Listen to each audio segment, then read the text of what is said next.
Hello বন্ধুরা, সকলকে স্বাগত জানাই আমার চ্যানেল ট্যারো উইথ বৃষ্টিতে। সবাই কেমন আছেন? হ্যাপি থাকবেন, পজিটিভ থাকবেন। জেন্ডার স্পেসিফিক রিডিং এটা একদম নয়। আমার ফিমেল মেল অথবা ফিমেল যে কেউ হতে পারে। Timeless collective general energy pick করার বলে সবসময় সব কথা আপনার সাথে রেজোনেট নাও করতে পারে। টাইমলেস হওয়ার জন্য আপনার সামনে যখন রিডিংটা আসবে আপনি এখান থেকে কোনো না কোনো গাইডেন্স কিন্তু পেয়ে যাবেন। All zodiac sign base reading কয়েকটা রাশি সিরিমেন্ট থাকে বলে আমি সেগুলোকে মেনশন করে দিই। সর্বোপরি রিডিংয়ের এনার্জি যদি আপনার সাথে ম্যাচ হয়ে যায় তাহলে কিন্তু পুরো রিডিংটাই আপনার। আজকে দেখে নেওয়ার চেষ্টা করব আপনার পার্সনের কারেন্ট এনার্জি কি, আপনার কারেন্ট এনার্জি, ডিভাইনের গাইডেন্স কিছু থাকলে সেটাও দেখে নেওয়ার চেষ্টা করব। রিলেশনশিপের হ্যাপি মুমেন্টস ভাবতে পারেন, পার্সনের নাম ভাবতে পারেন। যত পজিটিভলি তার কথা ভাববেন রিডিংয়ের সাথে তত কিন্তু কানেকশন অনুভব করবেন। এটা কিন্তু মেনশন করে দিচ্ছি কালেকটিভ এনার্জি। আপনাদের পার্সোনাল কোয়েশ্চেন জানবার জন্য অবশ্যই আপনারা পার্সোনাল রিডিং বুক করতে পারেন। প্রথমে দেখে নেব যে আপনাদের সম্পর্কে ক্ল্যারিফিকেশন কি আসছে। পজিটিভলি ভাবুন, যে কোনো কানেকশানই আপনারা থাকতে পারেন। দেখা যাক আপনাদের রিলেশনশিপের কি ক্ল্যারিফিকেশন আসছে। Hard climb, many issues to deal with or difficult conversation. বুঝতেই পারছেন আপনাদের সম্পর্কের এখন কি পরিস্থিতি। অনেকের ক্ষেত্রে কালেকটিভলি দেখা যাচ্ছে আপনারা একটা হার্ড টাইমের মধ্যে দিয়ে যাচ্ছেন। অনেক ইস্যু ক্রিয়েট হয়েছে, এমনকি কোনো কথাবার্তাও ঠিকভাবে হচ্ছে না। একটা ক্লিয়ার কমিউনিকেশান নেই, একটা ক্ল্যারিটি নেই, মনের মধ্যে স্বচ্ছতা নেই।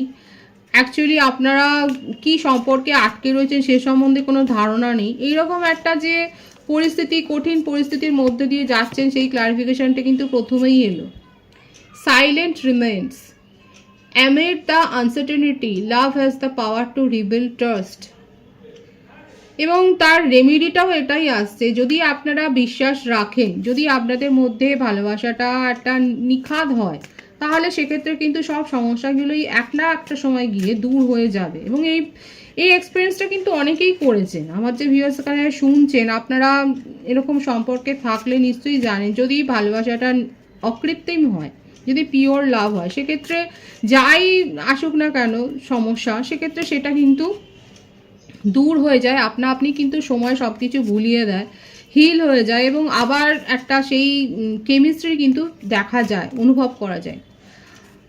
বটম অফ দি ডেক আছে crossing over, bridge the gap between your hearts with trust. এখানে ট্রাস্ট ইস্যুর ব্যাপারটা বেশি আসছে। হয়তো হতে পারে যে ট্রাস্ট ব্রেক হয়েছে, কিংবা মিসআন্ডারস্ট্যান্ডিং থেকেও হয়তো আপনার মনে হচ্ছে আপনার পার্টনার, কিংবা তারও মনে হতে পারে, ভাইস ভার্সা হতে পারে, যে একে অপরকে হয়তো এইভাবেই আপনারা আঙুল তুলেছেন, যে ট্রাস্ট ব্রেক এখানে তো হয়েছে।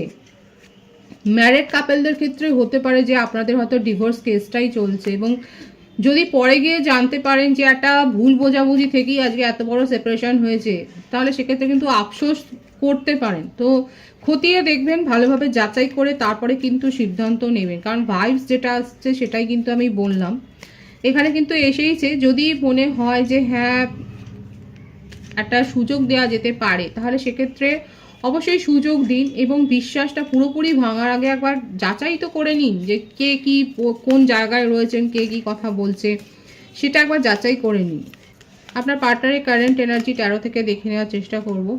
রিসেপটিভিটি, ইমোশনাল হয়ে রয়েছেন।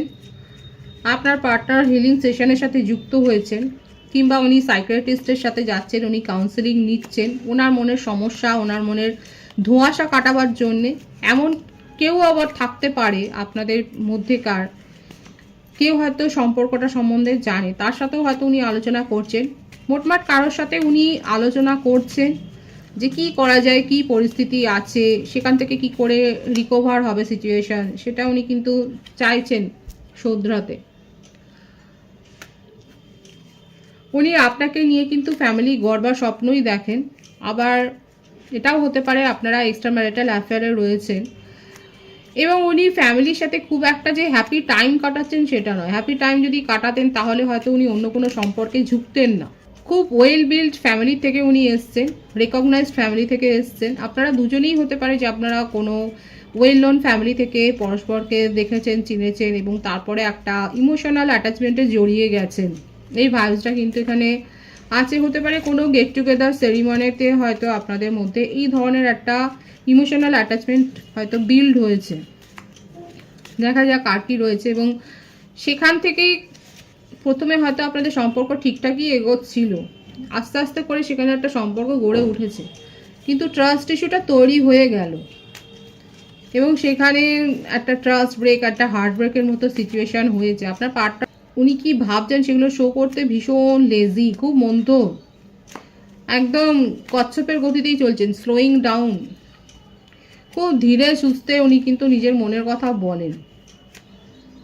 আকর্ষণের ফলে হয়তো আপনাদের মধ্যে একটা সম্পর্ক বিল্ড হয়েছিল, কিন্তু নিজের মনের এক্সপ্রেশন দিতে যতটা উনি ভাবেন ততটা উনি বলতেই পারেন না, মুখের মধ্যে কথা আটকে যায়। ট্রাস্ট আবারও আসছে, ট্রাস্ট ব্রেক তো হয়েছে।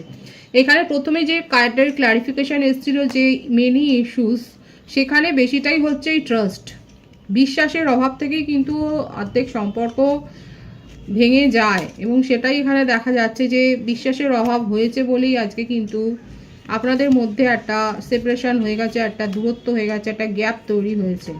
আপনার পার্টনার কারোর হেল্প নিচ্ছে আবারও দেখা যাচ্ছে, উনি নিজে হিলিং প্রসেসের সাথে যুক্ত হয়েছেন এবং হেল্প নিচ্ছেন কিসের জন্যে, কি কারণে দেখে নেব। আচ্ছা, বৃষভ, কন্যা, মকর রাশি, কর্কট, বৃশ্চিক, মীন রাশি, মেষসিংহ, ধনু রাশির ভাইবস রয়েছে। আর বার্থ ডেটের মধ্যে 10 বেশি দেখা যাচ্ছে, 28, 19, অক্টোবর, জানুয়ারি, আগস্ট, ফেব্রুয়ারি এই মাসগুলো দেখা যাচ্ছে। ভাইস ভার্সা হতে পারে, এটা আপনারও হতে পারে। উনি আপনার জন্য কি সিদ্ধান্ত নিতে চলেছেন দেখা যাক, তার কারেন্ট এনার্জিতে কি সিদ্ধান্ত নিতে চাইছেন। আপনারা একটা হায়ার সোল কানেকশানে রয়েছেন এবং খুব স্লোলি, খুব পেশেন্স রেখে উনি কিন্তু সিদ্ধান্ত নিতে চলেছেন এবং উনি ফিল করেন আপনাদের মধ্যে যে কানেকশানটা রয়েছে সেটা আনব্রেকেবল, আনটাচেবল এবং সেটাকে উনি মেনটেন করতে চান এবং আপনাকে সময় দিচ্ছেন, নিজেকেও সময় দিচ্ছেন, ইন্টিগ্রেশন করতে চায়, এটাই তার কারেন্ট এনার্জিতে রয়েছে। কারণ আপনাকে ছাড়া উনি একটুও ভালো নেই, নিজেকে আইসোলেট করে ফেলছেন। ওনার মনে হচ্ছে ওনার কথা, মনের কথা শোনবার লোক নেই, বোঝবার লোক নেই, ওনাকে বোঝবার কেউ যেন নেই, এই ব্যাপারটাই কিন্তু দেখা যাচ্ছে তার কারেন্ট এনার্জিতে। কোথাও না কোথাও একটা অপরাধ বোধ তাকে ঘিরে ধরেছে। ওনার মনে হচ্ছে আরেকটু যদি উনি সাপোর্টিভ হতেন, আরেকটু যদি উনি কেয়ারটা দেখাতেন, আরেকটু যদি উনি আপনার কথা ভাবতেন, আরেকটু আপনাকে যদি ইম্পর্টেন্স দিতেন, তাহলে আপনি হয়তো তাকে ছেড়ে চলে যেতেন না। 888 ভাইবস আছে, আপনারা 888 লিখে রিডিং ক্লেম করতে পারেন।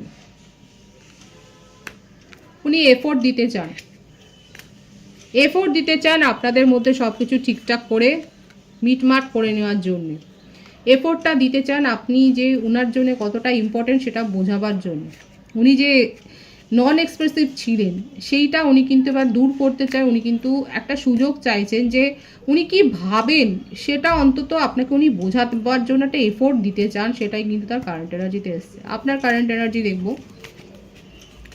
দেখুন গিল্ট ফিলিংসে রয়েছে, কিন্তু ভুগছেন কিন্তু যে উনি বলতে পারেননি, সময়ে সঠিক কথা না বললে পরে এরকম আফসোসই হয়। সুতরাং সময়ের কাজ সময়ে করে ফেলাই ভালো। কারা কারা একমত বলবেন। দ্য ওয়ার্ল্ড আবারও আসছে, টুইন ফ্লেম কানেকশানে অনেকে থাকতে পারেন, তবু বলবো এটা কালেকটিভ এনার্জি। নিজেদের পরিস্থিতি যাচাই করবার জন্য অবশ্যই পার্সোনাল রিডিং নেবেন। প্রত্যেকটা রাশি কিন্তু এখানে এসে গেছে, 111 ভাইবসও এখানে রয়েছে। আমার ভিউয়ার্সরা কোথাও বেড়াতে গেছেন, লং ডিস্টেন্স রিলেশনশিপে হতে পারে, সোশ্যাল মিডিয়াতে আপনাদের রিলেশনশিপ গড়ে উঠেছে, আপনি হয়তো ফরেনেই থাকেন কিংবা ডিফারেন্ট স্টেটে থাকেন, কিংবা আপনি কোথাও বেড়াতে গেছেন কিংবা বেড়াবার প্ল্যান করছেন এবং আপনি এই সিচুয়েশান থেকে বেরিয়ে গেছেন, এই কানেকশান থেকে নিজেকে একদম ডিটাচ করে দিয়েছেন। আপনার পার্টনারকে ভুলে যাওয়ার জন্য সর্বপ্রকার চেষ্টা করছেন। কারা করছেন? মরিয়া চেষ্টা করছেন যে না আর চাই না এই টক্সিক এনার্জি, যেখানে আমি এত খারাপ ভাইবস পাচ্ছি সেখানে আর থাকবো না। কারা কারা ভাবছেন? দেখা যাচ্ছে যে আপনি কিন্তু এই সিচুয়েশান থেকে নিজেকে বের করে এনেছেন, অনেকে জোর করেই বের করে এনেছেন এবং আপনি নিজের জীবনে পসিবিলিটিগুলোকে এক্সপ্লোর করার চেষ্টা করছেন এবং আপনার কাছে হয়তো প্রপোজাল রয়েছে, এখন সেগুলো আপনি এক্সপ্লোর করার চেষ্টা করছেন। আপনি যদি নাও থাকে, দেখা যাচ্ছে অনেকে হয়তো ডেটিং অ্যাপে নিজেদের প্রোফাইল দিয়েছেন বা এই ধরনের কিছু একটা তো করছেন, অনেক হয়তো ফ্লার্ট করছেন, নতুন কিছু এক্সপ্লোর করছেন। আপনার জীবনে আপনার মনে হচ্ছে আপনি অনেক টক্সিসিটি আপনি দেখে নিয়েছেন আর সেটা আপনি ডিজার্ভ করেন না, আর সেই জন্যই নতুন কিছু এক্সপ্লোর করবার জন্যই এখন আপনি নিজেকে চেঞ্জ করছেন। কারা কারা নিজেকে চেঞ্জ করছেন? আপনি নিজের জীবনে আর কোনো ফাইটিং চান না, আপনি নিজের মনের কথা শুনছেন, হিলিং প্রসেসের সাথে আপনি নিজেও যুক্ত হয়েছেন, মেন্টাল পিস আপনি পেয়েছেন এবং আপনি এমন কোনো সোশ্যাল সার্ভিসের সাথে যুক্ত হয়েছেন যেখানে আপনি আনন্দ পাচ্ছেন। নিজের জীবনে আর কোনো প্রতিযোগিতা নয়, কোনো দ্বন্দ্ব নয়, কোনো টক্সিসিটি নয়। এখন নিজেকে সব কিছুর থেকে ঊর্ধ্বে উঠে গিয়ে নিজের মনকে আপনি কিন্তু রিল্যাক্স ফিল করাচ্ছেন। এবং অনেকে হতে পারে যে আপনারা নিজের কেরিয়ারের ওপরে অনেক বেশি ফোকাসড হয়েছে, এত বেশি কেরিয়ারিস্টিক হয়ে গেছেন যে অন্য কিছু আর ভাবছেনই না। কালেকটিভ এনার্জি আমার ভিউয়ার্সরা হয়তো অনেক বেশি কেরিয়ারিস্টিক হয়ে গেছে, নিজের প্রফেশনাল লাইফের উপর এত ফোকাসড হয়ে গেছেন যে অন্য কিছুর দিকে এখন আর আপনার মন দেওয়ার আর সময় নেই। আপনার মনে হচ্ছে অনেক বেশি ইমোশনাল ছিলেন এবং সেখানে নিজের ক্ষতিই করেছেন, আর তার জন্য এখন আপনি নিজের ফোকাসটাকে চেঞ্জ করেছেন। ডিভাইনের গাইডেন্স দেখবো, ডিভাইন আপনাকে কি বলতে চাইছে এবং আপনার সাথে কোনো রকমের ফ্রড বা চিটিংবাজি হতে পারে আগামী দিনে, সাবধান থাকবেন। আমার ভিউয়ার্সরা অনেক বেশি ব্যালেন্সড হয়েছেন। কোনো নলেজেবল পার্সনের কাছ থেকে আপনি বা এক্সপার্টিসের কাছ থেকে যদি মনে হয় সিদ্ধান্ত নিতে পারেন। লিটারেলি অনেকে হয়তো পলিটিক্সের সাথে যুক্ত হতে পারেন কিংবা অফিস পলিটিক্সের চক্রান্তের শিকার অনেকে হয়তো হয়েছেন। কালেকটিভ এনার্জি হতে পারে যে আপনার সাথে হয়তো এরকম কোনো একটা কনস্পিরেসি হয়ে গেছে। যদি না হয় সেক্ষেত্রে বলবো সতর্ক হবেন এবং দরকার পড়লে কোনো নলেজেবল পার্সনের কাছ থেকে সাহায্যও নিন যদি ভাইরাস আসে এরকম। কারণ আপনি হয়তো এমন কিছু ওয়ার্কের সাথে যুক্ত হতে পারেন বা আপনি নিজের জীবনে এমন কিছু হয়তো সাকসেস অ্যাচিভ করেছেন যেটা অনেকের নজরে আসতে পারে। তো সেই নজরে আসার পর হয়তো আপনার সাথে এই ধরনের কিছু একটা ব্যাড ইনসিডেন্ট ঘটতে পারে। তো যদি হয়তো আপনাকে হয়তো এরকম কোনো ডিসিশান নিতে হয় যে ডিসিশানটা নেওয়ার জন্য আপনি হয়তো অনেক বেশি স্ট্রাগল করছেন, সেক্ষেত্রে আপনাকে কিন্তু কোনো নলেজেবল পার্সনের কাছ থেকে হেল্প নেওয়ার কথাই ডিভাইন কিন্তু বলছে। খুব পজিটিভ আছে এনার্জিকে অবশ্যই ক্লেম করে নেবেন। রিডিংয়ের এনার্জি যদি আপনার সাথে ম্যাচ হয়ে যায়, রিডিংটা লাইক করে এনার্জি অবশ্যই এক্সচেঞ্জ করে নেবেন, যেটা ভীষণভাবে জরুরি। সকলকে আমার চ্যানেলে অনেক অনেক স্বাগত এবং শুভেচ্ছা জানাই। যারা রয়েছে তাদেরকে অনেক ভালোবাসা, আপনাদের ভালোবাসা সহযোগিতা এই পরিবারকে বৃহত্তর করে তুলুন। রিডিংটা একটু শেয়ার করে দেবেন, চ্যানেলটা সাবস্ক্রাইব করে দেবেন। সবাই ভীষণ ভীষণ ভালো থাকবেন।